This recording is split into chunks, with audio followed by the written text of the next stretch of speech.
ਸਾਂਝਾ ਟੀਵੀ ਦੇ ਸਾਰੇ ਦਰਸ਼ਕਾਂ ਨੂੰ ਪਿਆਰ ਭਰੀ ਸਤਿ ਸ਼੍ਰੀ ਅਕਾਲ। ਅੱਜ ਪਹੁੰਚੇ ਹੋਏ ਹਾਂ ਜੀ reflection banquet hall. Satish Kumar ji ਦਾ ਬਿਜ਼ਨਸ ਇੱਥੇ ਜੀ, ਤੇ ਬੀਤੇ ਦਿਨੀ ਸਰੀ ਦੇ ਵਿੱਚ ਗੋਲੀਆਂ ਦਾ ਤੁਸੀਂ ਕਾਫੀ ਜ਼ਿਕਰ ਸੁਣਿਆ ਹੋਣਾ ਹੈ, ਤੇ ਸਤੀਸ਼ ਕੁਮਾਰ ਜੀ ਦੇ 3 ਬਿਜ਼ਨਸਿਸ ਨੂੰ ਟਾਰਗੇਟ ਕੀਤਾ ਗਿਆ।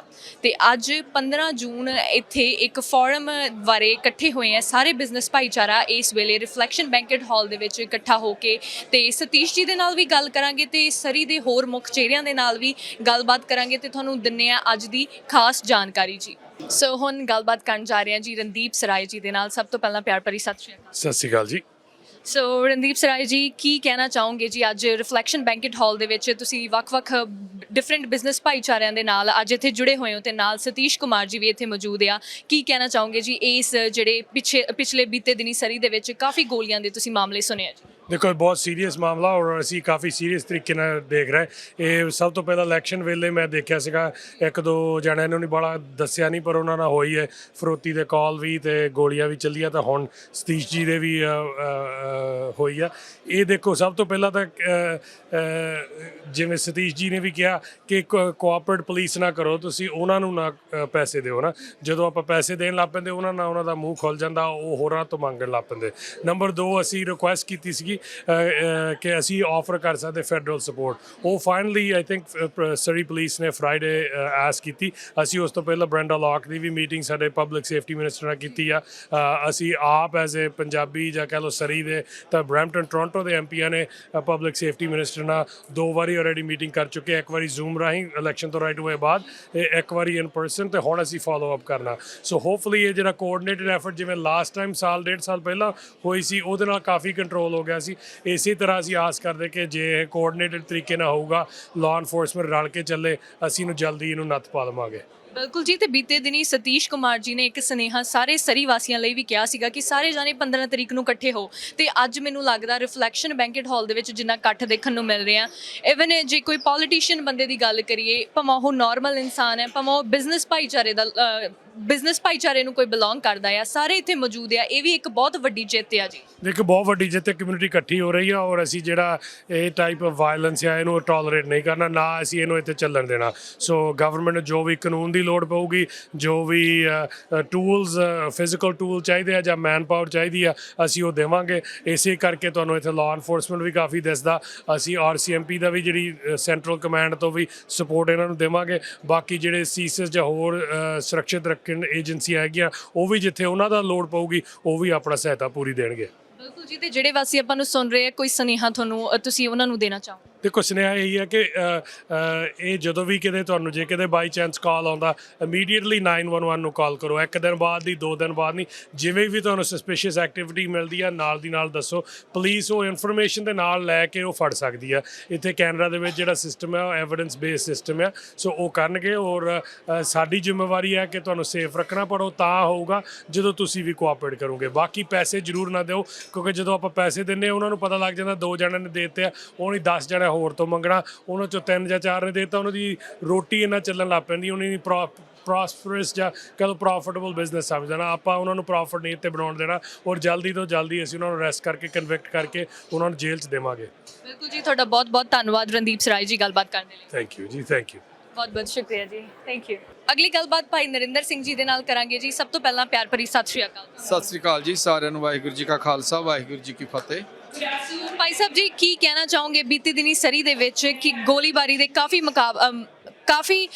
ਗੱਲ ਸੁਣੀ ਤੁਸੀਂ, ਤੇ ਕੀ ਕਹਿਣਾ ਚਾਹੋਗੇ ਇਸ ਚੀਜ਼ ਨੂੰ ਮੁੱਖ ਰੱਖਦੇ ਹੋਏ? ਦੇਖੋ, ਕੈਨੇਡਾ ਵਰਗੇ ਮੁਲਕ ਦੇ ਵਿੱਚ ਬਹੁਤ ਅਣਸੁਖਾਵੀਆਂ ਘਟਨਾ ਜੀ, ਔਰ ਇਹ ਇਹੋ ਜਿਹੀ ਕੰਟਰੀ ਦਾ ਸੁਪਨਾ ਲੈ ਕੇ ਨਹੀਂ ਸੀ ਆਪਾਂ ਇੱਥੇ ਆਏ, ਤੇ ਨਾ ਕੋਈ ਇਹੋ ਜਿਹੀ ਕੰਟਰੀ ਸੀ ਜਿਹੋ ਜਿਹੀ ਕੰਟਰੀ ਇਹ ਬਣਦੀ ਜਾ ਰਹੀ ਆ। ਇਹਦੇ ਲਈ ਇੱਕੋ ਹੀ ਆ ਵੀ ਸਖਤ ਕਾਨੂੰਨ ਚਾਹੀਦੇ। ਜੇ ਸਖਤ ਕਾਨੂੰਨ ਹੋਣ ਤੇ ਕਿਸੇ ਨੂੰ ਕੋਈ ਡਰ ਹੋਵੇ। ਜੇ ਡਰ ਕਿਸੇ ਦਾ ਨਹੀਂ ਹੈਗਾ, ਉਹਨਾਂ ਨੂੰ ਪਤਾ ਵੀ ਕੁਛ ਨਹੀਂ ਹੋਣਾ। ਅੱਜ ਤੱਕ ਮੇਰਾ ਖਿਆਲ ਆ ਜਿੰਨਾ ਕੁਛ ਹੋਇਆ ਵਾ, ਜਿਹੜੇ ਬੰਦੇ ਫੜੇ ਵੀ ਜਾਂਦੇ ਉਹਨਾਂ ਨੂੰ ਕਿਹੜੀ ਕੋਈ ਸਜ਼ਾ ਹੁੰਦੀ ਹੈ? ਮਤਲਬ ਜਿਹੜਾ ਕਾਨੂੰਨ ਕੋਈ ਸਖਤ ਹੋਣਾ ਚਾਹੀਦਾ। ਬੰਦੇ ਮਿਹਨਤ ਕਰਕੇ ਜੇ ਕੋਈ ਬੰਦਾ ਅੱਗੇ ਵੱਧਦਾ ਵਾ, ਇਹਦਾ ਮਤਲਬ ਇਹ ਥੋੜ੍ਹਾ ਬਈ ਉਹਨਾਂ ਤੋਂ ਫਰੌਤੀਆਂ ਮੰਗੀਆਂ ਜਾਣ। ਇਹ ਤਾਂ ਮੈਨੂੰ ਲੱਗਦਾ ਜਿਵੇਂ ਜੰਗਲ ਰਾਜ ਹੁੰਦਾ ਵਾ, ਇਹੋ ਜਿਹੀ ਸਿਚੁਏਸ਼ਨ ਹੋਈ ਪਈ ਆ। ਔਰ ਜਿਹੜੀ ਕੋਈ ਵੀ ਜਿਹੜਾ ਨਾਰਮਲ ਬੰਦਾ ਵਾ, ਉਹ ਇਹਨੂੰ ਠੀਕ ਤੇ ਕਹਿ ਨਹੀਂ ਸਕਦਾ, ਇਹਦੀ ਨਿੰਦਾ ਹੀ ਕਰਨੀ ਪੈਣੀ ਆ। ਔਰ ਹੈ ਨਿੰਦਣਯੋਗ ਗੱਲ ਵਾ। ਔਰ ਇਹਦੇ ਲਈ ਸਾਨੂੰ ਸਾਰਿਆਂ ਨੂੰ ਇਕਜੁੱਟ ਹੋ ਕੇ ਹੰਭਲਾ ਮਾਰਨਾ ਚਾਹੀਦਾ ਵਾ। ਜੇ ਕੱਲਾ ਕੱਲਾ ਬੰਦਾ ਡਰ ਡਰ ਕੇ ਬੈਠੀ ਜਾਊਗਾ ਤੇ ਮੈਨੂੰ ਲੱਗਦਾ ਵੀ ਇਹ ਪ੍ਰੋਬਲਮ ਹੋਰ ਗਾਂ ਵਧੀ ਜਾਣੀ ਆ। ਮਤਲਬ ਇਹ ਇੱਕੋ ਵਾਰੀ ਇੰਨੇ ਸਾਰੇ ਹੈਪਨ ਜਿਹੜੇ ਲਗਾਤਾਰ ਹੋ ਹੀ ਜਾਣਾ, ਲਗਾਤਾਰ ਗੋਲੀਆਂ ਚੱਲਣੀਆਂ, ਲਗਾਤਾਰ ਮਤਲਬ ਇਹ ਜਿਹੜਾ ਸਾਰਾ ਸਿਸਟਮ ਆ ਲੋਕਾਂ ਦੇ ਵਿੱਚ ਦਹਿਲ ਪੈਦਾ ਕਰਦਾ, ਲੋਕਾਂ ਦੇ ਵਿੱਚ ਸਹਿਮ ਪੈਦਾ ਕਰਦਾ ਵਾ। ਸੋ ਇਹਦਾ ਸਾਰਿਆਂ ਨੂੰ ਡਟ ਕੇ ਮੁਕਾਬਲਾ ਕਰਨਾ ਚਾਹੀਦਾ ਜੀ। ਜੀ ਬਿਲਕੁਲ। ਤੇ ਅੱਜ ਸਤੀਸ਼ ਕੁਮਾਰ ਜੀ ਦਾ ਸਾਥ ਦੇਣ ਲਈ ਇੱਥੇ ਵੱਖ-ਵੱਖ ਕਮਿਊਨਿਟੀਜ਼ ਤੇ ਵੱਖ-ਵੱਖ ਬਿਜ਼ਨਸ ਭਾਈਚਾਰੇ ਦੇ ਲੋਕੀ ਇਕੱਠੇ ਹੋਏ ਆ, ਸੋ ਕੀ ਕਹਿਣਾ ਚਾਹੋਗੇ ਇਸ ਨੂੰ? ਇੱਕ ਸਤੀਸ਼ ਕੁਮਾਰ ਦਾ ਸਾਥ ਨਹੀਂ ਜੀ ਹੈਗਾ, ਇਹ ਕਮਿਊਨਿਟੀ ਦਾ ਆਪਣਾ ਸਾਥ ਵਾ। ਅੱਜ ਕਿਸੇ ਦੇ ਨਾਲ ਆ, ਕੱਲ ਨੂੰ ਤੁਹਾਡੇ ਨਾਲ ਵੀ ਹੋ ਸਕਦੀ ਆ। ਇਹ ਮੈਨੂੰ ਇਉਂ ਲੱਗਦਾ ਵੀ ਸਾਨੂੰ ਇਹ ਨਹੀਂ ਸੋਚਣਾ ਚਾਹੀਦਾ ਵੀ ਅੱਜ ਅਸੀਂ ਕਿਸੇ ਦਾ ਸਾਥ ਦੇਣ ਆਏ ਆ। ਇਹ ਤੇ ਸਾਡਾ ਸਾਰਿਆਂ ਦਾ ਕੰਮ ਆ, ਅਸੀਂ ਆਪਣਾ ਸਾਥ ਆਪ ਦੇ ਰਹੇ ਆ। ਕਿਸੇ ਦੇ ਨਾਲ ਹਾਂ ਠੀਕ ਆ, ਉਹਨਾਂ ਤੇ ਅੱਜ ਇਹ ਟਾਈਮ ਔਖਾ, ਕੱਲ ਨੂੰ ਕਿਸੇ ਹੋਰ ਤੇ ਹੋ ਸਕਦਾ, ਅੱਗੇ ਕਿੰਨਿਆਂ ਤੇ ਹੋਇਆ ਵਾ। ਮਤਲਬ ਇਹ ਤੇ ਕਮਿਊਨਿਟੀ ਨੂੰ ਰਲ ਕੇ ਜਿਹੜਾ ਹੰਭਲਾ ਮਾਰਨਾ ਚਾਹੀਦਾ। ਇਹ ਤੁਸੀਂ ਕਮਿਊਨਿਟੀ ਆਪਣਾ ਸਾਥ ਆਪ ਦੇ ਰਹੀ, ਆਪਣੀ ਮਦਦ ਆਪ ਕਰਨ ਲਈ ਆਪਾਂ ਇਕੱਠੇ ਹੋਏ ਹਾਂ। ਹਾਂਜੀ, ਬਹੁਤ ਬਹੁਤ ਧੰਨਵਾਦ ਜੀ ਗੱਲਬਾਤ ਕਰਨ ਲਈ। ਧੰਨਵਾਦ ਜੀ। ਵਾਹਿਗੁਰੂ ਖਾਲਸਾ ਵਾਹਿਗੁਰੂ ਜੀ ਕੀ ਫਤਿਹ। So now we are going to have a talk with Doug. So hello Doug. Hello. Nice to see you. Nice to see you too. And we are here at Reflection Banquet Hall. And from the past few days, we are seeing many things happening in Surrey. What will you say regarding that? Well, I think there's been a lot of shootings, and even last night there was a shooting at, I understand, at some strip mall in Surrey. And those things have got to stop. They make our overall community very, very unsafe. People feel unsafe. People feel that they can't sort of get out at night, or even if they go shopping at this mall that got shots in, they just feel unsafe. So it's really important, this meeting, that we bring everybody together and the police together, and we got to get it stopped. We've got to work together to make sure that this type of stuff is driven out of Surrey forever.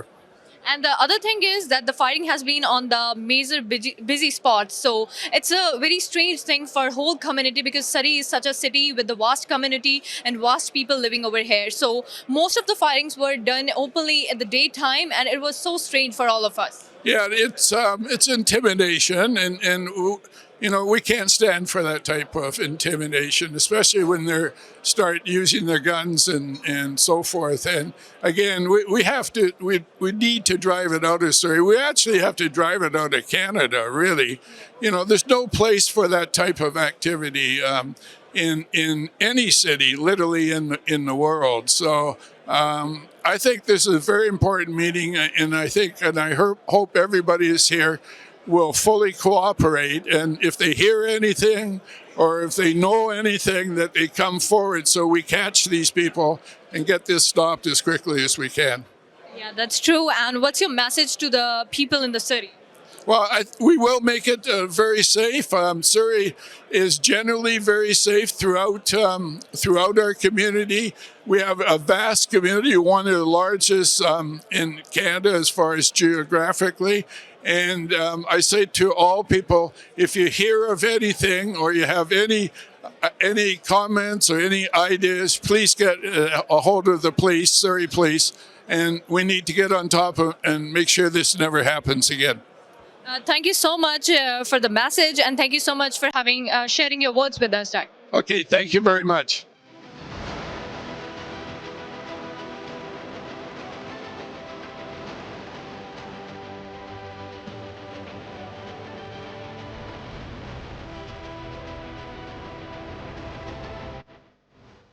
First of all, welcome to all of you. My name is Vinay Sharma, and I will be the moderator of today's discussion that we are going to have. It's a great honor for me to be part of this. We are going to discuss Surrey safety in this Surrey Safety Community Forum today. I would like to begin by acknowledging someone very close to me, Mr. Satish Kumar. He's a respectable member of our community and long-time family friend. We know each other for last more than 20 years actually. We are gathered here today to address a matter of serious and growing concern: the alarming rise in extortion threats targeting businesses. Majority of them are in Surrey. Let me be very clear, the purpose of today's forum is not to blame or assign blame on each other, but to come together as a united community to find constructive, effective solution. This is a follow-up to the important conversation we had year and a half ago, last year in the January. We are fortunate to have key stakeholders from all levels of government with us, and I'm really thankful to the entire media to be part of today's discussion, conversation. And I'm very hopeful by the end of today's conversation, unitely will come together and will bring extortion and any other crime in city to an end by working together, because if community is united, I believe that we can do anything. And let's make the most of this opportunity by listening openly, speaking respectfully, and working together. The safety of our community demands nothing less than that. Why we are here today? Current crisis, I'm going to talk about that. Extortion, threats, and violence against surrey businesses have resurged despite previous commitments. Recent incidents include shooting at local businesses after owner refused to pay extortion demands or money. The business community feels unsafe and lack of confidence in our protection measures. This affects not just individual businesses, but the economy backbone of our community. Today's forum is not just about only businesses. If our business owners, they lose their trust in law and order, in our leadership, the common man will also lose their trust in our leaders. So today we want to discuss that how we can have a dialogue with our federal, provincial, and civic leaders to give the resources, power, and money, whatever needed, to our law and order officers, services, so that they can work freely against any crime. And extortion is very critical crime that we have in our community. Over the last, I would say, month, the shootings, extortion calls has arisen a lot. And I think as a community people, we all know about this. So before I move forward, we have a quick video to play that basically tell you why we are here, what's going on. It's a short slideshow video. May I request our video guy to please play the video. Thank you. Business community in Surrey after yet another extortion attempt. It's a major issue affecting business owners across the country. And while some jurisdictions have launched successful investigations, here in the Lower Mainland, charges have yet to be laid. Investigators tell us that what happened in this neighbourhood over the weekend is linked to what they're calling an extortion series targeting the South Asian neighbourhoods. So here's what we know so far. It was around 3 a.m. on Saturday when shots were fired into a home around 88th Avenue and 192nd Street. We have spoken to a neighbour who was too scared to speak to us on camera, but tells us they heard between 7 to 10 shots ring out. It was the middle of the night, so it was incredibly loud. Police say they also found evidence of attempted arson on the property. Luckily, no one was hurt, but the following day, on Sunday, there was an extortion attempt. A shooting at a Surrey business Wednesday, killing 56-year-old businessman Sapneet Sharma. The violence shaking the South Asian business community with some fearing a link to extortion. We are aware there are confirmed reports and speculation on the motive behind the shooting. We're looking at it all angles. It follows a June 11th shooting at Hub Insurance and another on June 7th at Reflections Banquet Hall. No one was hurt, but Satish Kumar, who has ties to both locations, believes he's being targeted for refusing to pay extortionists. In a May 28th voice message, a caller warns Kumar in Hindi he'll be killed unless he pays $2 million.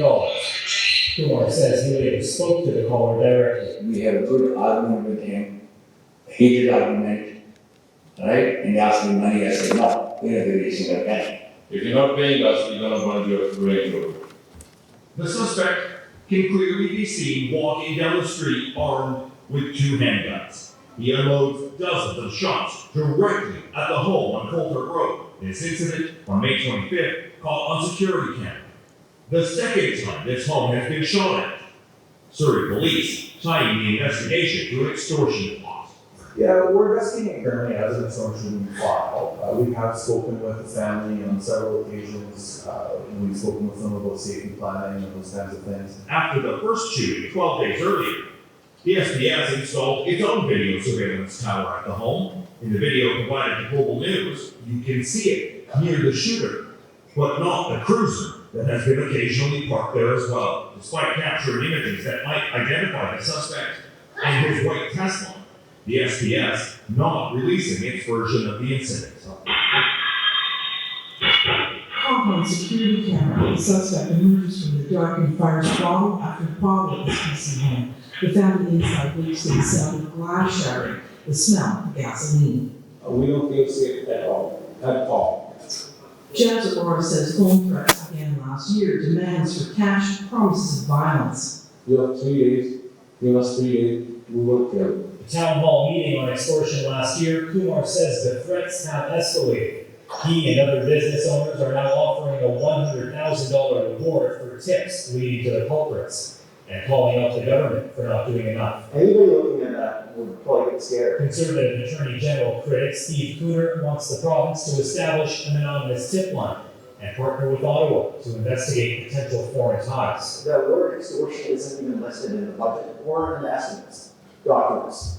So that's very concerning because if it's not written in those documents, then how do you have resources to deal with this problem? The public safety minister says the province has more than $100 million allocated annually into specialized enforcement and intelligence programs targeting guns, gangs, and illicit drug activities. This month, an Ontario man was killed, allegedly part of an extortion plot. At this point, Surrey police not linking the two, but investigators are working closely with teams across the country trying to determine any connections. There's both regional task forces, there's national task forces.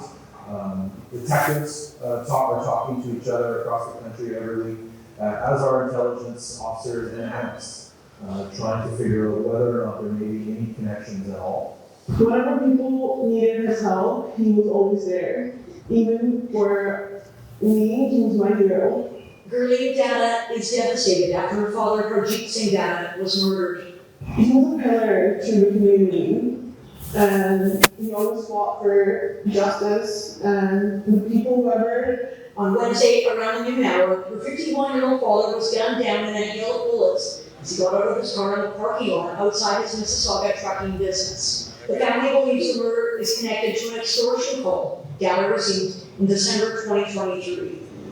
They were cussing at him, and when they were cussing at him, they told him that they either want $500,000 or either they will tell him. And what did he say?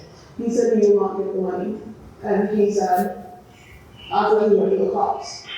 This is one example of dozens of extortion cases targeting South Asian businesses in several provinces. Serious enough, the RCMP formed a national team to support local investigations. No suspects have been identified, no arrests have been made. The Surrey Police Service asking for people to come forward. Well, there are people in the community who know who's behind this.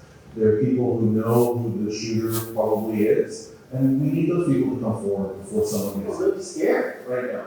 And they're wondering, where is the action? Kumar is hosting another extortion forum this Sunday. My message is, don't be scared. Come forward. A call for unity and answers. Put together things together so we understand why we are here today and what we need to discuss. Now, I would like to request Satish Kumar to come on the podium and tell us our story and tell us what kind of support he's looking from all of us. And I must say he's a brave man. It's not easy that people are after you for a year and a half and you still stand in front of a lot of people, still you are open to public, still you are meeting everyone.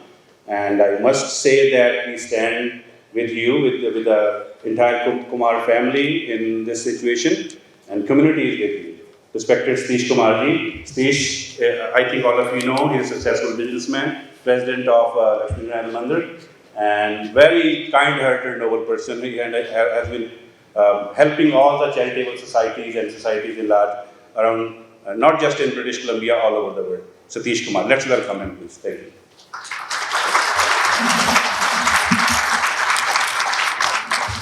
Thank you, Gilji. First of all, I welcome everybody. For the short hours, everybody showed up. So this shows, like the community are with us. And the leaders are with us, media with us, to how to face this exhausting thing. And this thing with me, don't think this is it's happened, I'm the victim of this one. But never think about that. I'm doing for myself. I can't pay any money to these guys. Get off their thing. They ask you $2 million, make a negotiation with these guys, and things will go away. See, they already did a damage to my property of almost $50,000. I'm facing that. I want to where the community shouldn't suffer. I know. My life is online right now. They threaten me. They kill me. They said, "We kill you." So, but I'm facing the consequences right now. My family is facing the consequences right now. I can tell you what happened with me. Some people in the community, they know like the media, actual media.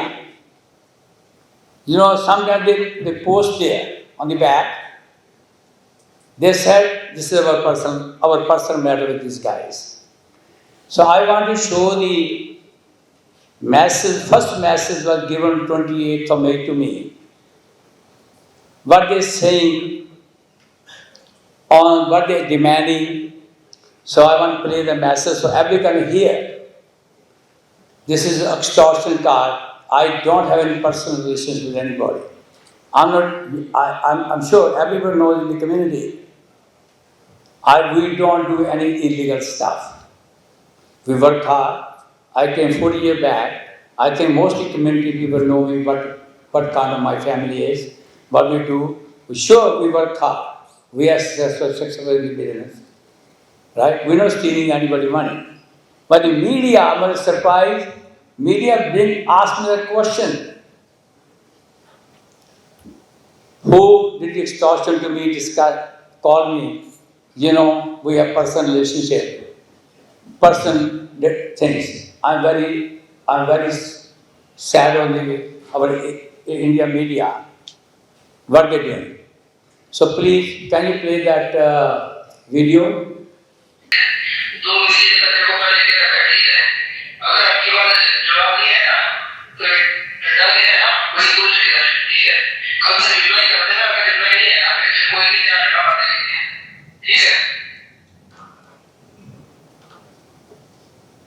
Then you play second message left with me.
So if you heard the first message, he was speaking in Hindi language.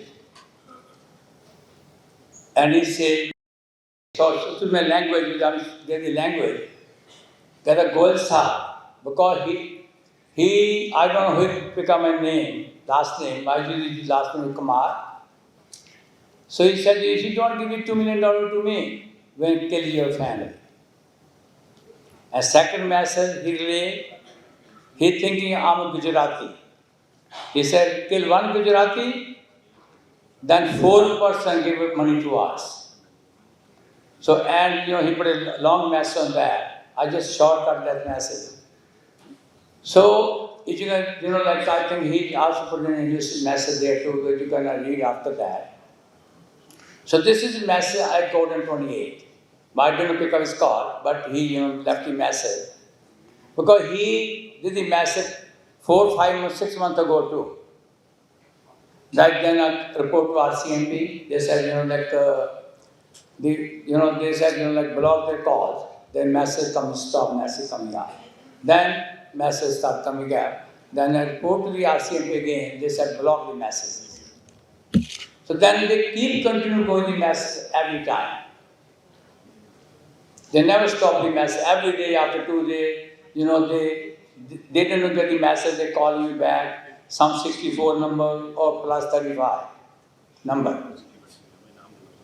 Then on 7th of June at 12, about 3 p.m., they shot the Banquet Hall. Then they called me back. Luckily, I was in the temple at that time. I didn't pick up the call. Then they sent me short video which showing gun person shooting against the Banquet Hall. Same video, we saw that in our recording. Then the video just eliminated. Then he called me back again. Then he shot Habnushul, which I have no link on that. And then he called me back about on Tuesday, which is 10th. Then eventually we pick up the call. Then argument happened.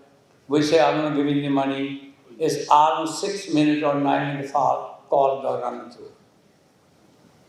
So that's what happened with me. Then yesterday, I have other business in Satish County.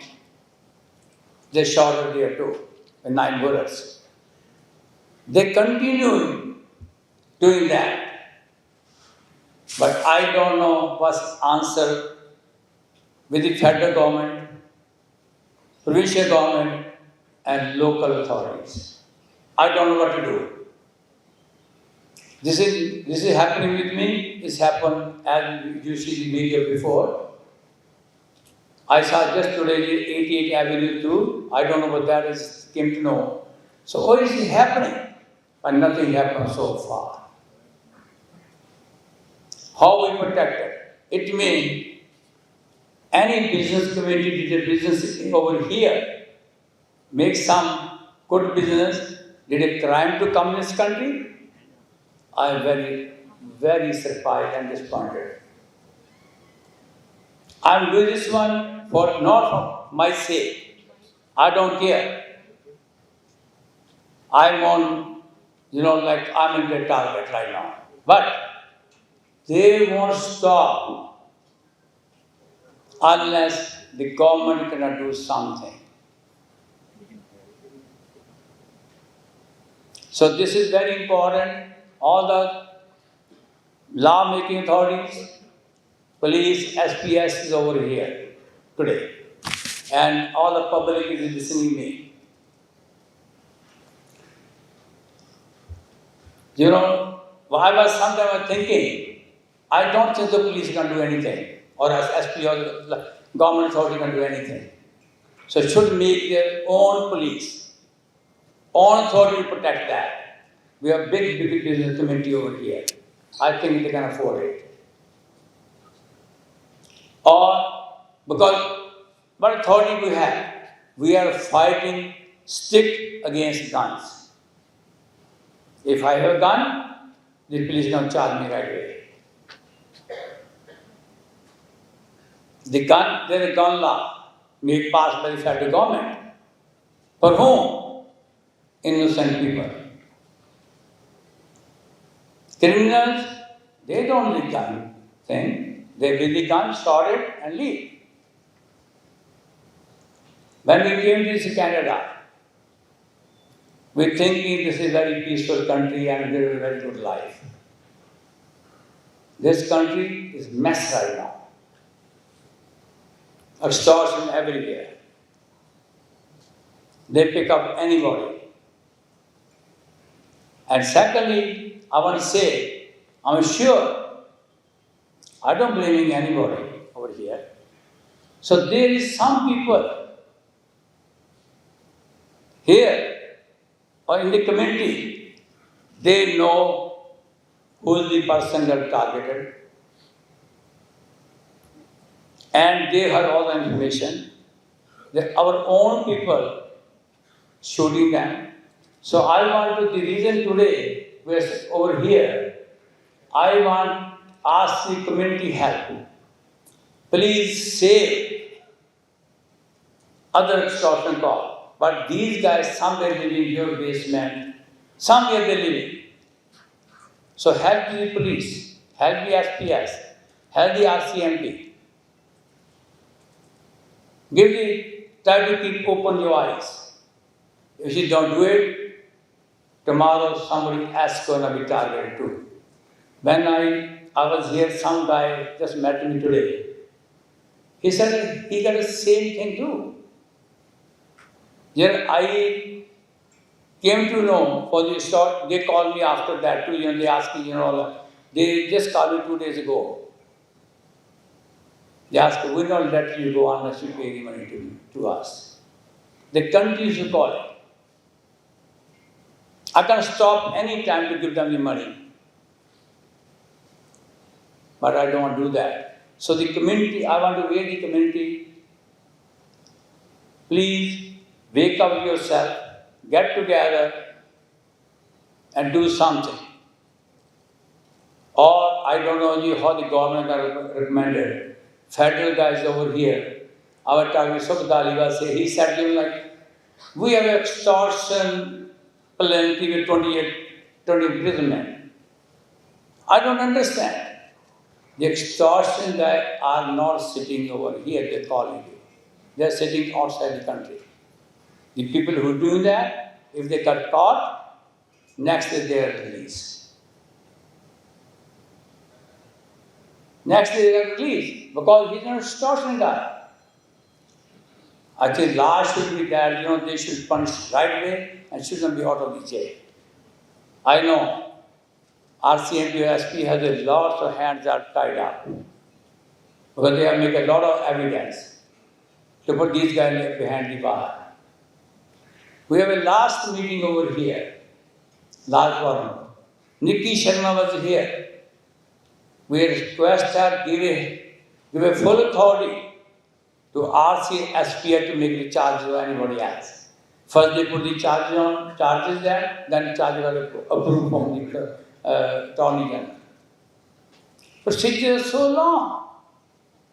That's why it's happening in Canada. Nothing in US, nothing other country. Brampton, Surrey, Abbotsford, it's a mess right now. The only choice, we had closed our businesses and could move somewhere else. If I'm targeted today, somebody else can target tomorrow. Sorry, I took your lot of time. Thank you very much.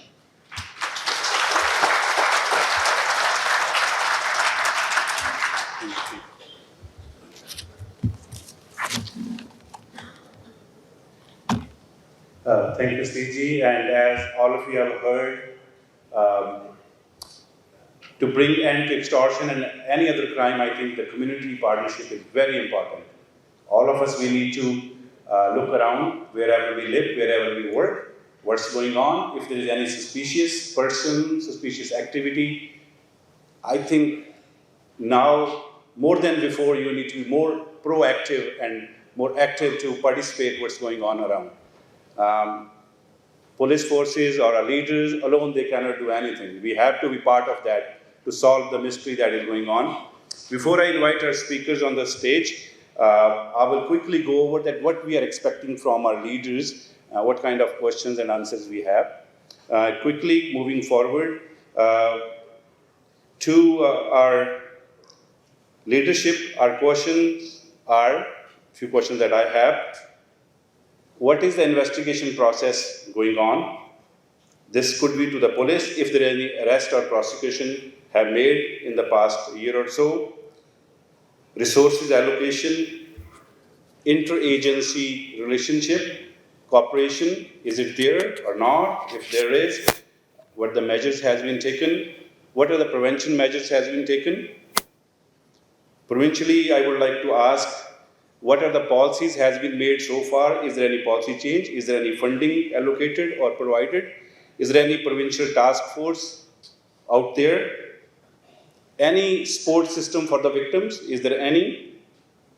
To our civic level, I would like to ask, is there any city initiative also regarding this or this kind of crime?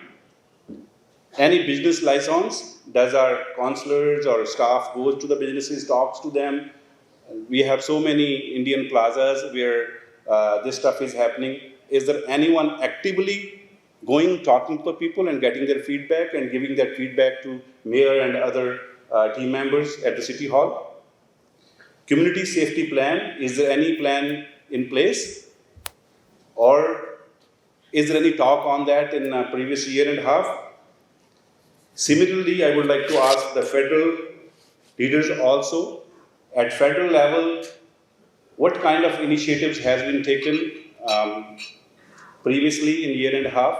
Is there any funding allocated towards province or towards our law and order agencies? Does the federal even recognize extortion as a crime? Are they aware of this? How much they know about this? Because very little we have heard that federally there is a talk about this. Because this is mainly a South Asian, or I would say Indian, and even in Indian this is very much Punjabi issue that we have. The extortion callers are also, sounds like, from the North India part, and the victims are also kind of from North Indian part. They do live here, they are very established, and established, and they're out there for the community, and they're doing something for their community, and they have spent 10, 15, 20, 30 or 40 years in Canada to build themselves, and they are there because they have worked hard for that. I will request Honorable Member of Parliament Sukh Taliwal from Surrey Newton, please come on the stage. And we also have Gurvak Saini ji, Member of Parliament, and Randeep Sarai, Member of Parliament, was here earlier. I think he has to go, he might be around. So let's welcome Sukh Taliwal and Gurvak Saini. Sukh Taliwal. Good afternoon. Thank you, Vinay. First of all, I want to thank Mr. Satish Kumar for his bravery and putting us together here. And not only him, in fact, all of you that has come out today. I also want to thank RCMP and Surrey Police for being here, that you are the first responders. When it comes to Satish, I'm in constant touch with him. The very first day when I heard that there is a shooting on his business here, I called him and I coordinated a call between him and the Secretary of State responsible for crime. And second day, when another incident happened, again I had the conversation with Minister responsible, and I coordinated a call between Mr. Satish Kumar and the Minister. In fact, she was invited, because of the short notice, she could not make it here, but she wrote a letter which has been transmitted to Mr. Satish Kumar, explaining her stance, and she had promised that she will come here in July, will have a single town hall. And I'm also very thankful that Tamara Jansen, MP from here, whose riding we are sitting in, is here with us as well. This is not a partisan issue. All orders of the government, irrespective of what our political stripes are, we got to work together. This is not just a conversation or a priority. This is ultimately a responsibility for all of us to come together to deal with extortions, transnational crime, and other types of crime that's happening, to make sure that we are able to provide the resources that the front line, whether it's RCMP, whether it's Surrey Police, that they need. Vinay has asked me a question, asked the question as a fellow. First question he said, talk about laws. Laws are there. On the extortion, as I talked to the minister as well, responsible for law, I'm told that there is a lifetime sentence for extortions. And also, if it happens with gun crime, there is also minimum sentences for that as well. The second, because this addresses whether we see extortion as a crime. The second, he talked about funding. In fact, I take a pride that we, in the previous parliament, has hired more RCMP officers and CDS officers to deal with cross-border migration, or whether it's drugs or it's the guns.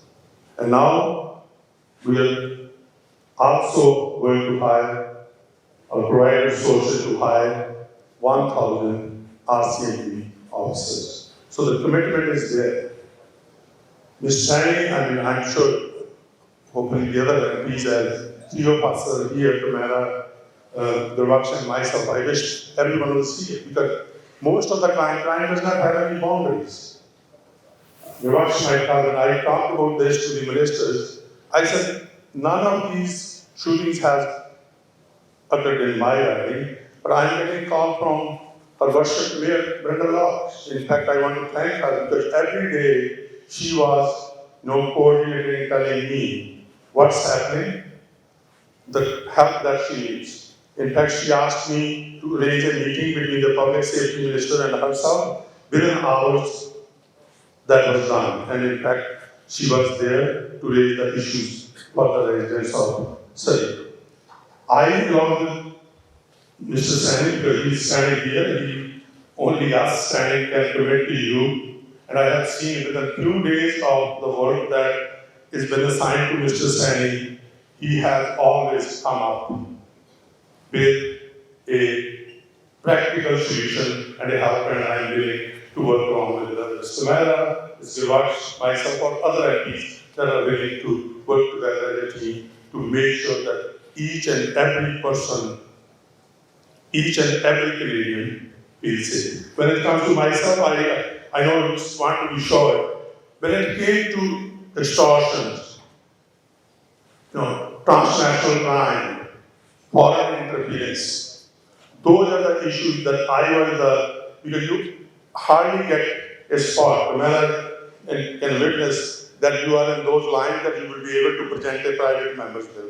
The only bill that I presented in the last parliament was to deal with these type of crimes. That was M112, which was unanimously passed with the support of every party, and then the government took an action to bring in Bill C-70, which gave our law enforcement agencies and also our CSIS tools that they can deal with these type of overseas crimes that are happening.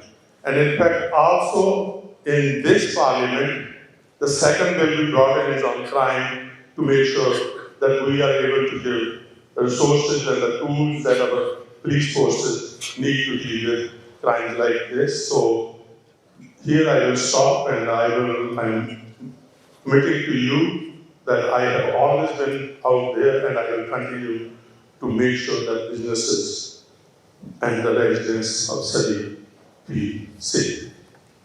Thank you.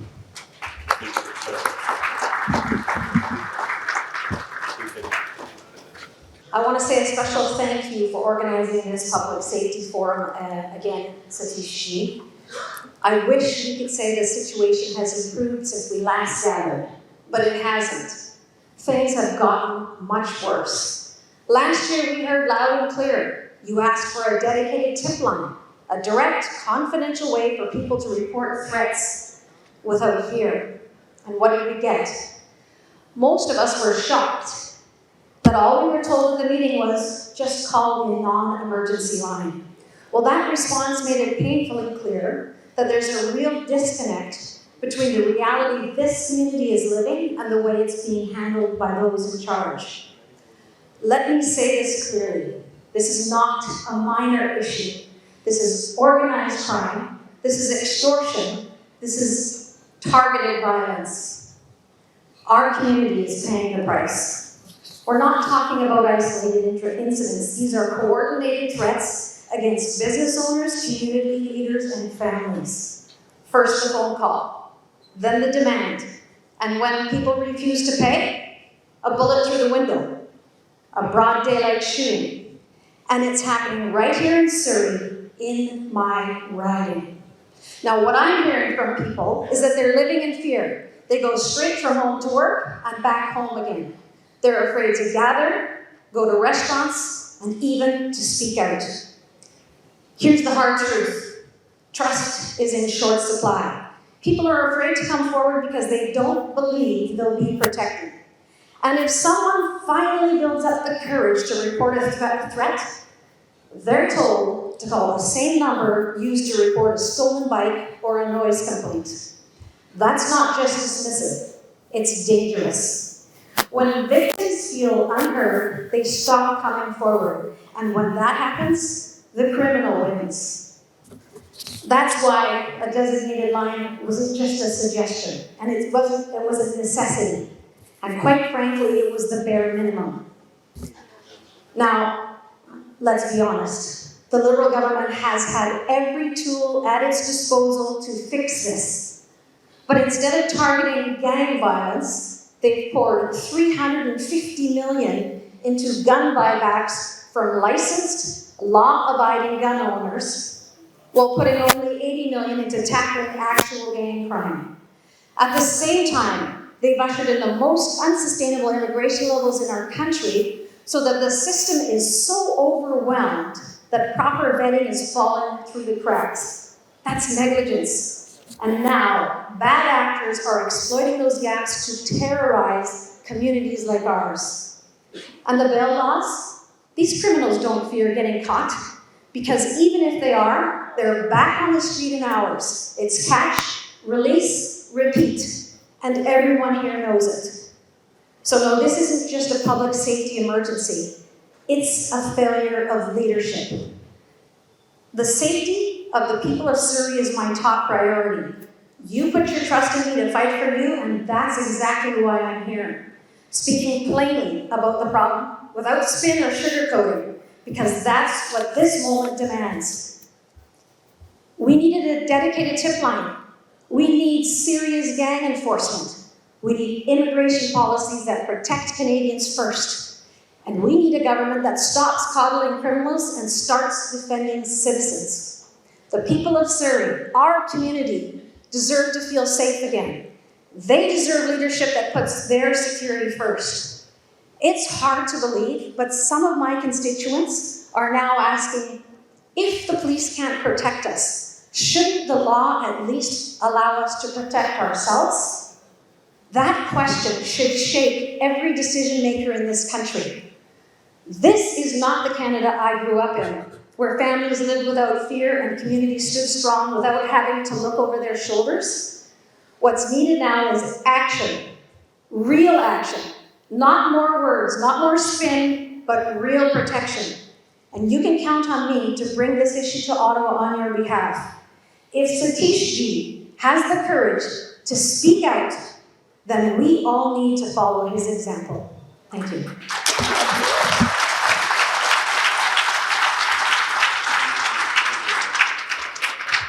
Thank you, Emergency Member of Parliament from Cloverdale Langley. As I'm trying to expedite this, I'm requesting our own Minister of Public Safety and Solicitor General Gary Beck MLA from Surrey Guildford, please come on the stage. We also have in presence Minister Jagru Parad, MLA Amna Shah, MLA Jesse Sunar. We welcome you all here. Thank you.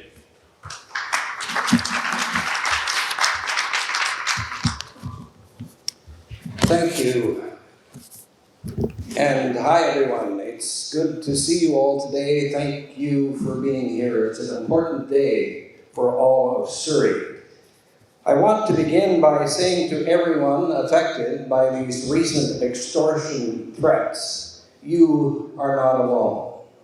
Proof of that is here today. The people surrounding you are people that care and people that will make a difference. What is happening in Surrey is frightening, and no one should feel unsafe in their community, in their business, or in their homes. Organized crime is very complex. I want you to know that law enforcement agencies at every level, local, provincial, and federal, are working together. Recently, for example, the Delta Police Department, with support from the Lower Mainland Emergency Response Team and the Peel Regional Police from Brampton, arrested 2 murder suspects linked to extortion.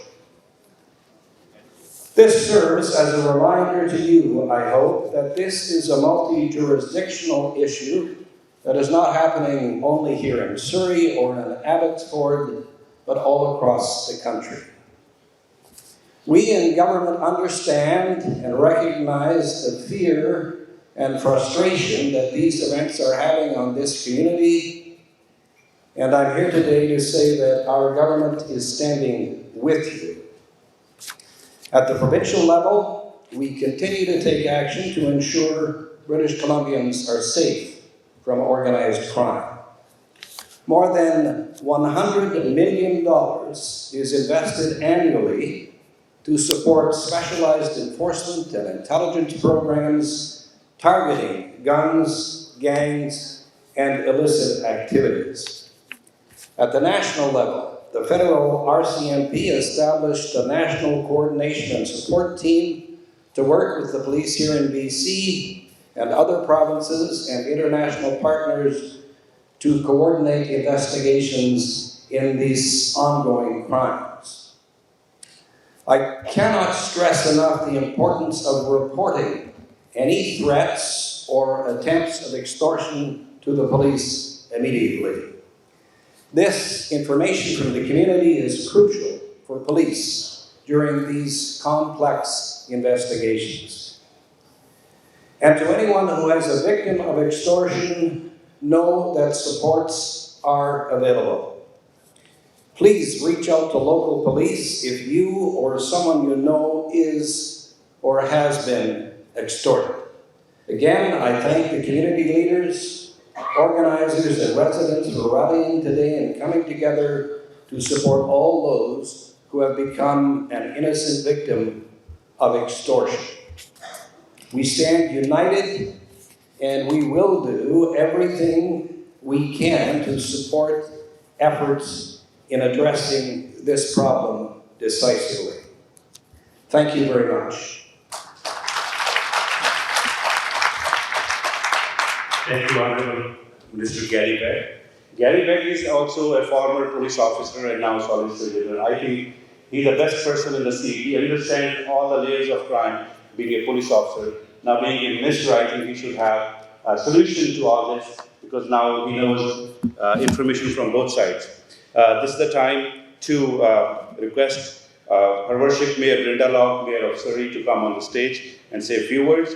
We also have in attendance our councillors from the City of Surrey, Rob Studd, Councillor Pradeep Pooner, Councillor Mandeep Nagra, Councillor Linda Annis, Councillor Doug Elford, and Mike Bose. Thank you very much for your attendance here. Thanks for coming.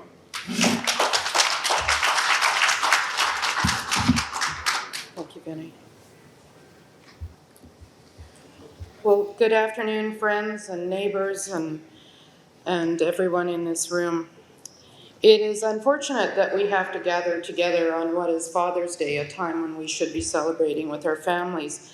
but this is truly a critical time for us, for our city, and so I am truly heartened to see that you all took the time to be here today on short notice and in unity with one another. But I'm also saddened that we must meet once again as our city continues to face a public safety crisis. It is not the first time since I've been the mayor that we have gathered as residents demanding better public safety. It's not the second time, it's not the third time. In fact, this is the fourth time in less than just 3 years.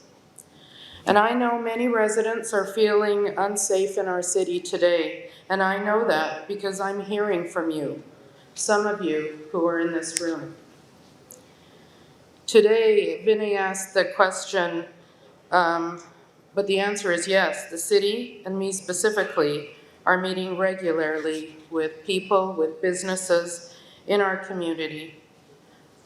And I often stay in touch with people who are victims of extortion and crime, and will continue to do so. But unfortunately, not everyone is reporting these incidents. And we have to ask ourselves, we all have to ask ourselves, why? The police have to ask themselves why, and the provincial and federal leaders must ask themselves why. Why are Canadian citizens willing to pay, and why are they willing to flee their homes? They're leaving sometimes this province or even this country to find peace. Let's be honest, every one of us knows this is happening in Surrey today. And I want to tell you, and this is very specifically in a direct message to the province, and it is a direct message, quite frankly, to the Premier and to you, Minister Begg. Policing in Surrey is at risk today. It is not an experiment in Surrey. I understand. I do not direct policing in my city. But I must tell you, and you must understand, that we are not getting the kind of service and attention that we need in order to keep our citizens safe. Not just from the Surrey Police Service and not just from E Division of the RCMP, but from the entire nation. What happens right now in Surrey falls squarely on the provincial government's shoulders. How it is fixed, and make no mistake, it must be fixed, falls squarely on the provincial government. Right now, public safety in Surrey is fragile. We have a public safety crisis in Surrey, and I expect better from the province and the federal government to ensure our residents are safe. We are here because criminals are waging economic terrorism in our community. We are here because there is too much gun violence in our city. So my message today is simple. Surrey will not stand for it. And every order of government must understand the threat to our city and act now. Extortion is not just a property crime, it is a violent coercion designed to paralyze people in fear. And in recent weeks, we have seen threats delivered at gunpoint and a brazen daylight murder, followed by the perpetrators boasting online. This is terrorism on our streets, and it must be met with the full force of Canadian law. So please, if you receive an extortion demand, report it to the police immediately. Preserve every message as you can, every call log, every video clip, and if you know something, say something. Say it for yourself, for your family, say it for our city. Your courage supplies the police with the evidence they need to tear these networks apart. And I have spoken with dozens of victims and their families. I have pressed for around-the-clock police surveillance at their hotspots, and I have demanded that every incident be treated as organized crime, not property damage. But municipal authority has its limits. So to address the crisis, I have engaged directly with senior officials at both the federal and provincial levels. And just 2 weeks ago, I met with Canada's Public Safety Minister as well as Senator Baltej-Dillon in Ottawa to emphasize the severity of the problem and to urge for stronger federal supports. And I want to take a moment to sincerely thank MP Dhaliwal for all his help in getting that happen very, very quickly, and similarly to Randeep Sarai. I've spoken with the BC's Public Safety Minister, Gary Begg, on a number of occasions, Attorney General Nikki Sharma, and connected with all of the Surrey MPs that I can. We are now on a pretty direct line to Ottawa to discuss how government can better support Surrey during this crisis. Thank you again, Sook, for all you have done. It has certainly been helpful for me. Additionally, I have now contacted with Ruby Sahota, the Secretary of State for Combating Crime, to advocate for increased resources for our city. I've talked with the mayors of Brampton, of Edmonton, and Abbotsford to try and coordinate what we're doing at the municipal level. And just this past Friday, I delivered a letter to Prime Minister Carney outlining 3 immediate steps that we need to see.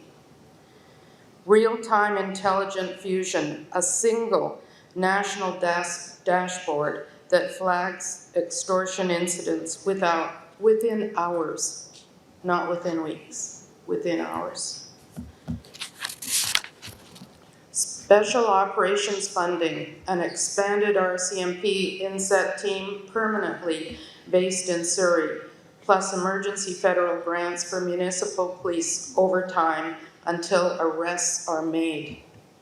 Victim supports guarantees 24-hour protection details and financial loss compensation for families who come forward. Now, I'm adding a 4th ask. A joint provincial federal task force to audit the impact of Surrey's police transition on organized crime activity with the authority to redirect resources on the spot immediately. Surrey is going through the largest police transition in North America's history. The province of British Columbia must do its part to remove any bureaucratic barriers and to expedite this transition, and to ensure our residents are protected every step of the way. So to Premier Eby, Minister Begg, and Attorney General Sharma, you asked Surrey to bear the weight of a major police transition, and Surrey is playing its part in supporting it. But you must also do your part in ensuring that there is no public safety gaps. Provide the integrated teams, legislative tools, and emergency funding required. Or explain to British Columbians, especially to those of us in Surrey, why you will not. The federal government controls the levers of border security, extradition, and national security intelligence. Ottawa's response to date has been measured. What we require is immediate and decisive.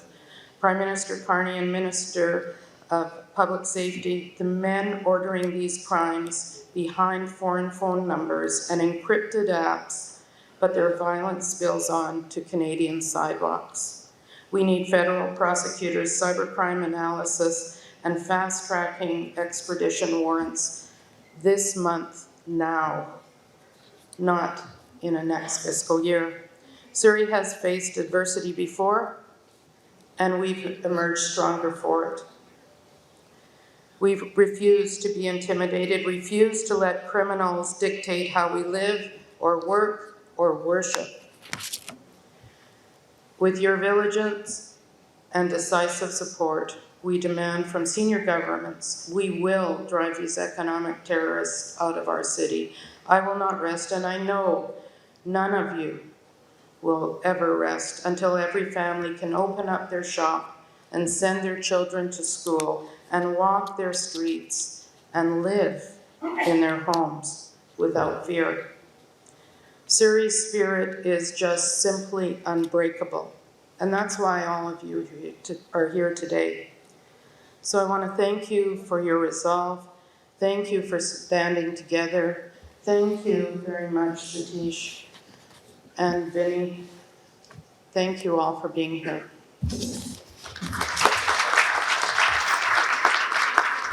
Thank you, dear Brenda, of Surrey. As our leaders are sitting here, this is because after a few more speeches, media will be allowed to ask questions, but we need to keep it brief and on the topic, the extortion that the discussion we have going on. Now, next speaker, I would like to request Surrey Police Chief Norman Rapinski, please come on the stage, and he will be also grabbing his seat next to Gary Beck.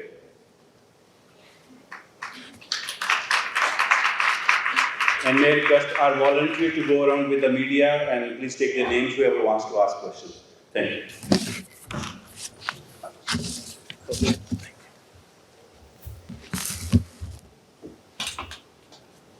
Good afternoon, everyone.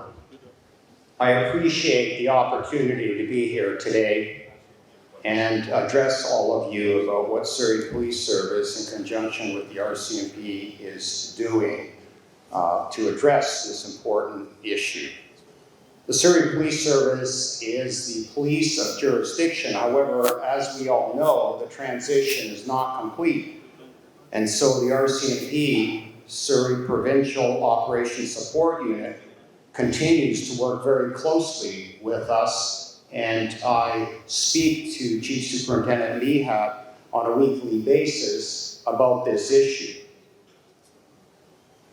The issue of individuals being extorted for money with threats of violence has been on the rise over the past 18 months in a number of communities in Canada. In Surrey, over the past 6 months, there have been 10 reports of extortion. I also recognize there are more incidents that have gone unreported. It is my hope that through today's forum, we can encourage more individuals to report these crimes. And as a community, together, we can show strength. With SPS and the RCMP sharing responsibility for files in Surrey, we are actively working together in a very comprehensive and coordinated fashion. Intelligence is shared and all investigative avenues are pursued. Investigators from both Surrey and the RCMP are also working closely with the victims of these crimes to provide support and to provide updates. It's important to note that we are also meeting regularly with other police agencies who have similar investigations. And we are in contact with the RCMP National Coordination and Support Team, which is providing national coordination and tools to help advance these investigations. Additionally, the Surrey Police Service has stood up recently its own extortion investigation team. This team will allow SPS to respond to local residents, local incidents with investigative expertise, both in major crimes, in language translation, and other investigative specialties. It's important for everyone here to understand that just because you don't see overt activity on these files doesn't mean the work is not happening in the background. As has been mentioned, these are complex investigations, many of which go beyond the borders of this city. The techniques we use are very deliberate, they're measured, and often they have to be very quiet. We cannot risk compromising the leads we have through frequent public disclosure of what we are doing. It is also critically important that residents and business owners report these incidents to the police. Every report provides new information and linkages that are extremely valuable. We encourage people to report suspicious activity, not just extortions, but suspicious activity around homes and businesses. If you have any information that could be related to any extortion attempt or violence, please contact the Surrey Police Service, the RCMP, or you can remain anonymous by contacting Crime Stoppers. Finally, collectively, we need to support the victims. I feel for those subjected to these serious crimes. It's important that all of us support them through this. Both the RCMP and Surrey Police Service have victim services units that can assist, and we also provide safety planning. Once again, I thank you for coming here today. The Surrey Police Service stands united with the RCMP and our other law enforcement partners from across Canada. We are committed to holding people accountable for these serious crimes. Thank you.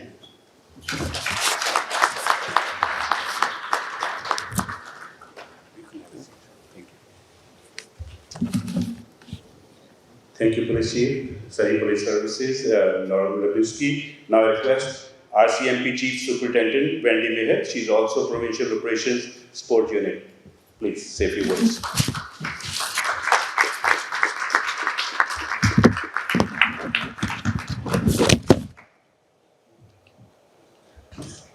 Thank you, Chief Ospinski, and also thank you, Vinay. Good afternoon, and thank you to the members of our community who have put on this event and for your involvement in spreading awareness for a recent series of extortion crimes impacting the South Asian community here in Surrey. So I am the officer in charge of the Surrey Provincial Operations Unit, formerly known as the Surrey RCMP. Our role in the city is decommissioning the Surrey RCMP, but also being in support of the Surrey Police Service and their daily police operations. Over the past year, there have been several reported extortion attempts, and there has been a resurgence in the past few months with an influx of these types of files that we are seeing in the city. Individuals and business owners have been contacted by text, phone, and group chat messages where demands for money have been made under threats of violence. We are working closely with other police departments who have had similar threats in their cities as well, outside of Surrey. We are also in regular contact with the Edmonton Police Service, Peel Regional Police Service, Abbotsford and West Vancouver Police Departments. The RCMP has also stood up a national coordination and support team in place, which is monitoring all the extortion series and providing investigational guidance and support to both RCMP detachments, but also BC Police municipal agencies. So, an extensive information sharing and intelligence is being utilized throughout our law enforcement network and to advance these investigations. It's really important for everyone to know here that each report that we receive is regarded as an independent investigation, and they are reviewed and evaluated for connections, similarities to other investigations, as well as connections to potential organized crime groups. All of the investigations to date have really greatly benefited from the cooperation we are beginning to see from our victims and our business owners. We are, however, still concerned that there might be individuals out there who have not come forward to report their situations to the police. This also may include people in areas where they have already possibly reported these crimes to other communities or amongst each other, but not to the police. So currently, the Surrey RCMP has carried 4 of 10 recent extortion calls within this past few years. The RCMP remains fully committed to investigating the reports of these extortions in collaboration with the Surrey Police Service. We are here supporting the Surrey Police Service, like I mentioned earlier, with extortion cases, but also extortion-related cases and shootings. In addition to what Chief Lipinski has mentioned about an extortion team being set up with his own police department, the Surrey Police Service will also has joined us with the BCRCP in taking part of a coordinated investigative team to help solve the most recent extortion cases in Surrey. I'm not in a position today to speak the specific details of these ongoing investigations, and neither will Chief Lipinski, because these investigations are still progressing, and releasing these details could potentially jeopardize our recent police files, but they are under active investigation.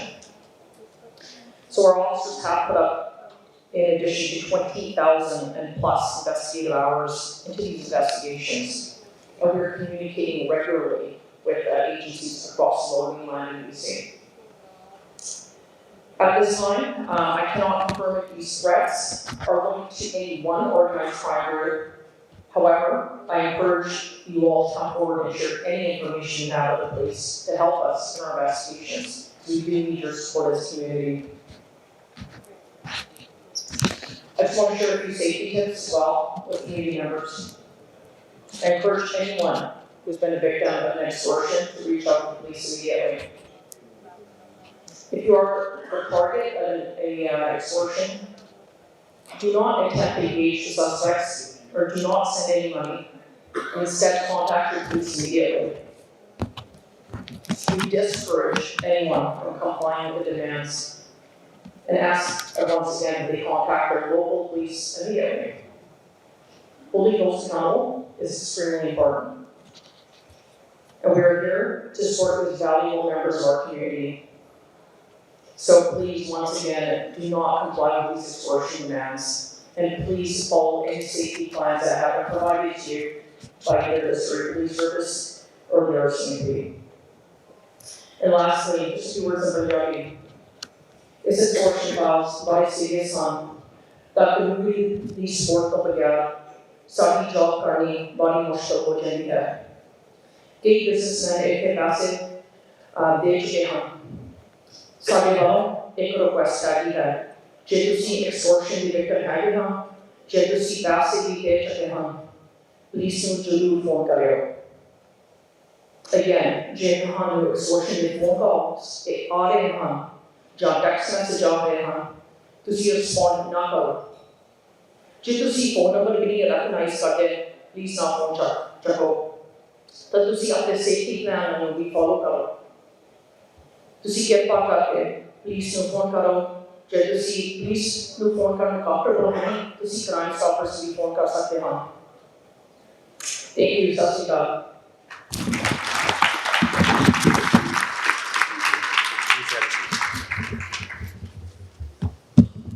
Triple this.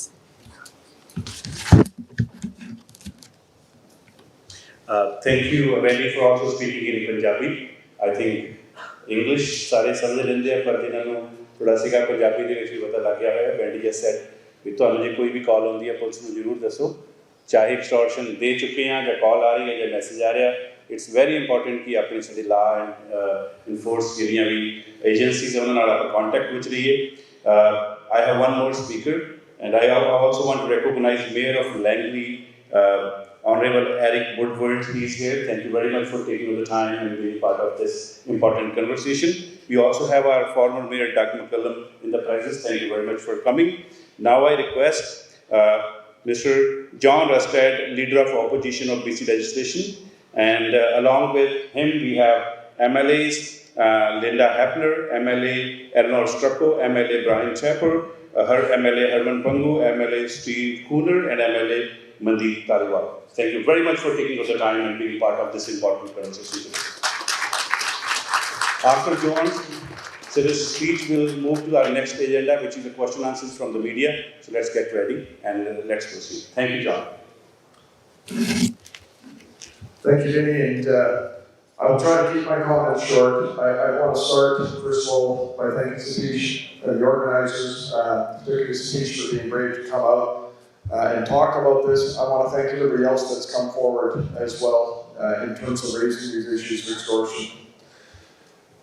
I also want to start by thanking the Surrey Police Force and the RCMP. I know that there's frustrations, and I know they're trying to do the best they can in terms of this, and it's much appreciated in terms of the work that they are doing around this. We have a problem in our society. Obviously, extortion and what is happening here is very serious, but it's a series of things I think that are building up. Whether it's somebody who just goes in and takes food off the shelf of a convenience store, or whether somebody steals a car. The challenge we have today is our jails are virtually empty. And people won't see consequences for crime. And it's not the police's fault. They do everything they can. But our system is letting them down. Our system is letting all of us down.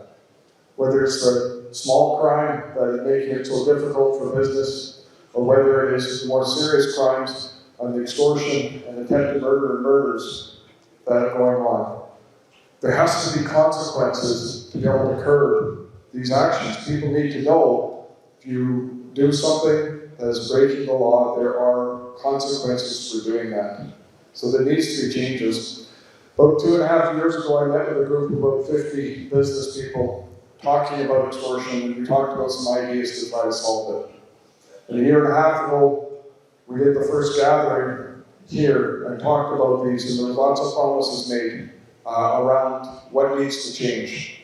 And unfortunately, here we are now 1.5 years later, and we're still talking about these same issues. And I know it takes time for the investigations. I know the police are doing everything they can. But there's so much more that we need to do. And I just want to say that we've reached out, we've had members of our team reach out to our Solicitor General. We've had a critic send a letter to the Attorney General. We're doing what we can to try to push government on this. We're raising the issues in the question period as well. But I want to say it's a commitment for being in opposition that this should not be partisan.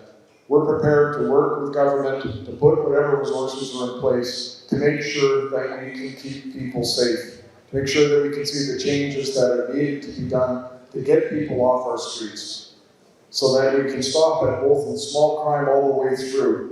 Because if the police are all running around busy with all of these smaller crimes and things, it takes time away from them to be able to deal with all of the more serious issues. So it's a system of things that need changing throughout our society. And I can say as the Conservative Party, and I know our whole team, we're dedicated to doing everything we can to make sure that people can feel safe. So here we are on Father's Day today, and all of you have come out because of the seriousness of this issue.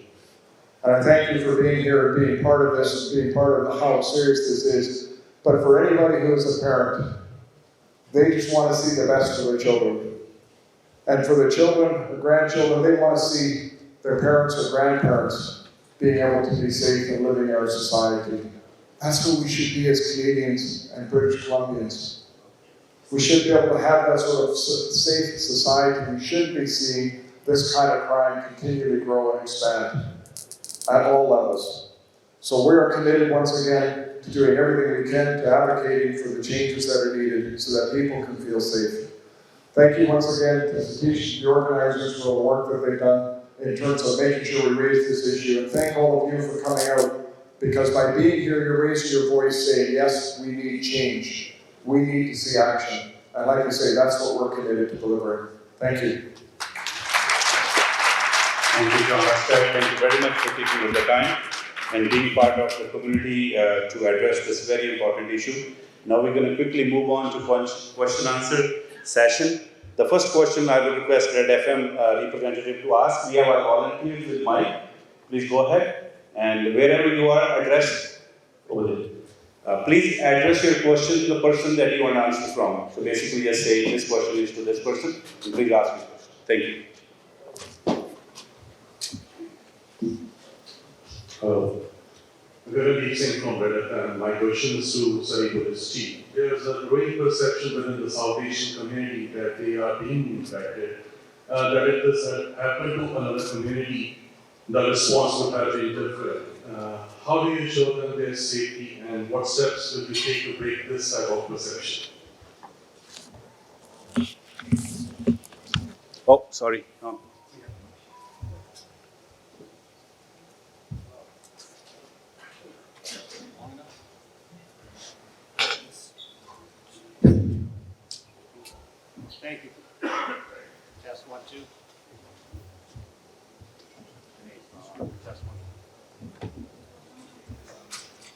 Yes.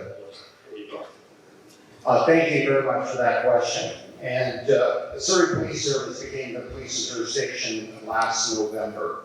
We are in Wally, as you know, and in Newton as well. We've just started to build a relationship with the community. We'll be moving to South Surrey this summer. Chief Superintendent, we and I are discussing plans moving forward to connect with the community. A couple of things. Number one is that these investigations are very well resourced at the present time. The resourcing demands elevate depending on the complexity and also on how many files we get. We are working together on a weekly basis to follow up all the leads. But we have to get the community, and we're seeing more and more reporting happening, but we have to get that information from the community. And that's why I said in my remarks, even if there's a suspicious vehicle around your business, around your home, it's important that you report that because it may tie into a file. We will continue to reach out, especially to businesses, to ensure that there's a clear communication back and forth. And we work closely in order to build up that trust so we can continue to follow the leads wherever it may lead. And some of these are across Canada, and some of these leads go outside of Canada. Thank you. The next question, I will request CBC representative to have, I think, Shara. Sanjha.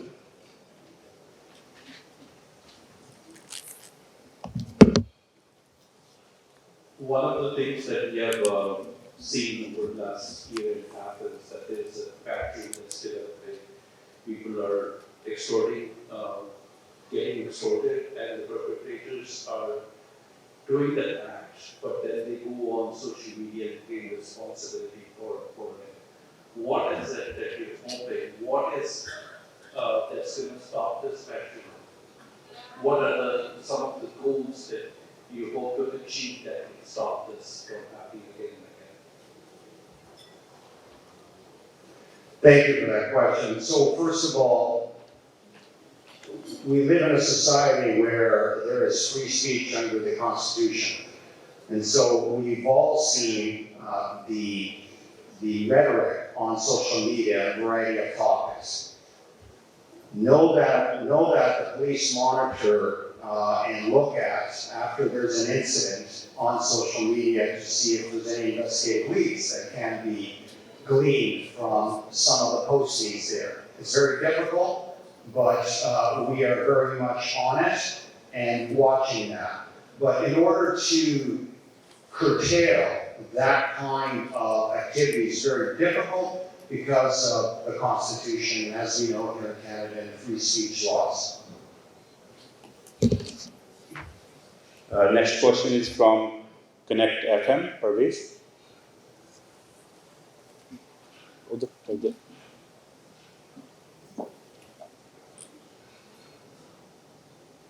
question is for Chief Defense. What is the decision-making process around notifying the public about shootings or offences using firearms? And at what point does the public safety outweigh the victim privacy? First of all, public safety is number one. So any evidence that we get, any occurrence that happens in this city, we weigh that against the investigative lead that it may provide versus public acknowledgement or public getting it out into the media. There's an advantage in getting it out to the media, and that is that if people see a car that may be in a video or a description or some kind of clothing, it may be recognizable. Sometimes for us, it's not an advantage to have it out in the media because we are actively right behind that person and pursuing that, and we're trying to get more information. It's a judgment call by the investigators. No single person makes that call. It's a group of individuals. Sometimes it goes to the senior ranks of whether it's the RCMP or the Surrey Police Service. But we weigh that back and forth. We are always, number one, concerned with public safety, and we will always lean that way. CTV, Fred?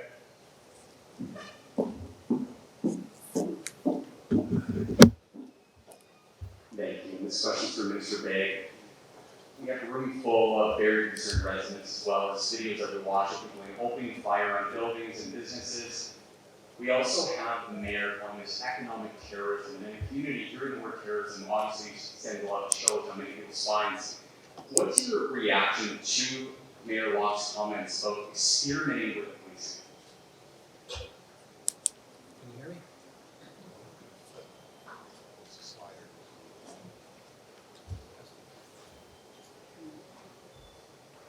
Now you can.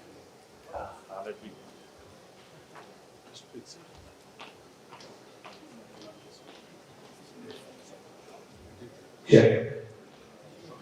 Now you can hear me. Sorry. It's important always that we address the fear that the public is expressing. And the mayor, I think, said it eloquently. There is great concern in the community, and part of that is represented by the people who turned out here today. I acknowledge that. I acknowledge that the community is afraid. There is fear. It is our job to reassure the public that the job is being done as we speak. The chief of police mentioned that in the background, while we're here today, all kinds of investigative work is being done. I, of course, rely on the police to do their job, and I'm confident that every day the Surrey Police Service and the RCMP here are doing just that. They're doing what they should be doing, and we commend them for that. Do we have an update on the arrests? I know there's been incidents over the last 6 months, but any arrests, and do we know if these are locals, these are... I think the chief, either of the chiefs may be in a better position to answer that.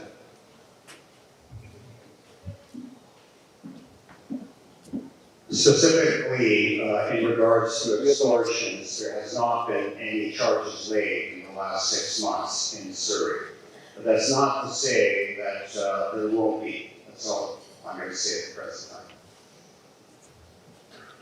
Next question, Natasha Rai. That's me. I just wanted to start with a quick comment. I was born and raised in this community. I'm 42 now, I don't live here anymore, but there's definitely been a deterioration that I don't feel like this is where I would bring my family back to live. And there's a reason for that, so I just wanted to make that statement. I spend a lot of time on the downtown east side, and I actually feel safer there than I do in Surrey. But my main question is, I think the RCMP representative talked about underreporting. Do you have any metrics on how many extortion threats are going unreported? And are there any plans to make a safer way for immigrant communities to feel like they can report? Because there's obviously a reason for underreporting. Absolutely. I don't have specific statistics about those crimes that have been unreported. We learn those issues once we are conducting our investigations, and then we learn that there may have been reporting that's delayed or underreporting. So, like I mentioned earlier, we do have some cases that are under active investigation, so I don't want to speak to that because I don't want to jeopardize any of these investigations. That being said, I know with Chief Lipinski, the Surrey Police Service social media, they will be going out obviously to remind people to ensure that you're reporting this. I think even today, when I brought this up, it's basically a message to the community in both English and Punjabi to make sure that do not delay, report, and do it right away. And also not comply with those demands. Thank you. Next question, J. Minhas, founding member of Guru Food Bank. Mr. Minhas.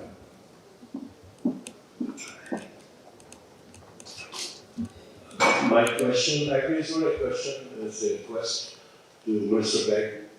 Mr. Beck, you know this very better than anybody. Being a police officer, you serve in everywhere. So what I like to request you on behalf of each and every one out there, that can you please go back to your government, go back to your premier, and find and secure some special funds for extortion? Can you make some sort of commitment so that everybody be kept at ease here? Because as you know that each and every one of you thinks that this is a very, very serious issue, and there should be a special funding for this extortion plans. That's my request on behalf of the entire community. Thank you. I have spoken already with the newly appointed Solicitor General, and one of my concerns, I'm discussing with him again this week, the fact that this is a very serious problem here in Surrey.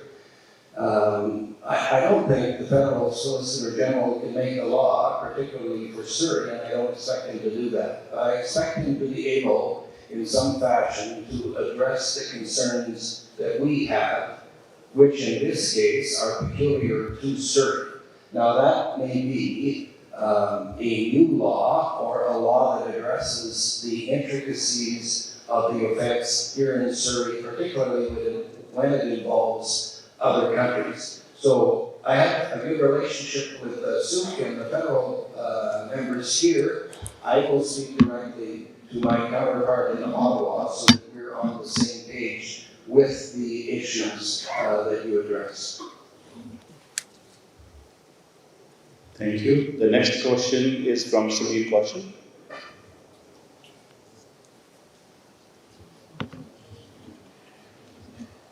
Thank you so much. And we have all the dignitaries on the podium. And my question is not specific to a particular dignitary, but whoever feels that they are competent enough to give the answer. Is there anyone whom we can hold responsible for not providing us the safe streets?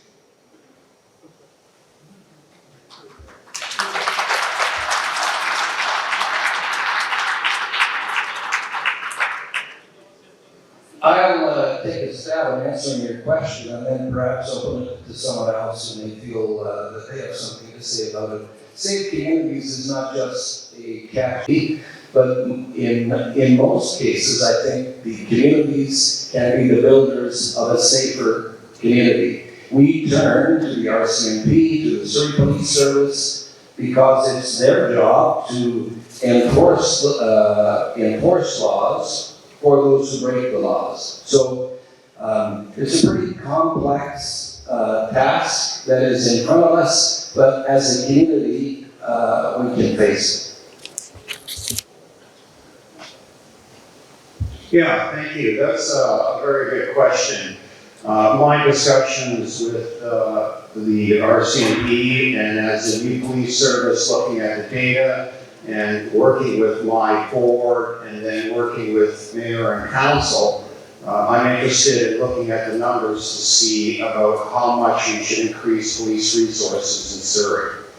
I think there's something to be said about that, but there's still more research that has to take place, and we all know that dollars are tight. But yes, I think we have to look at this growing city, exponentially is growing, could be the biggest city in BC, and so we have to be ready for whatever comes. Thank you so much for your response. As far as the response is concerned, whenever there is a good thing happen, government or the dignitaries are always taking the credit. But whenever there is an issue or any responsibilities, why are you not leaving everything to the community?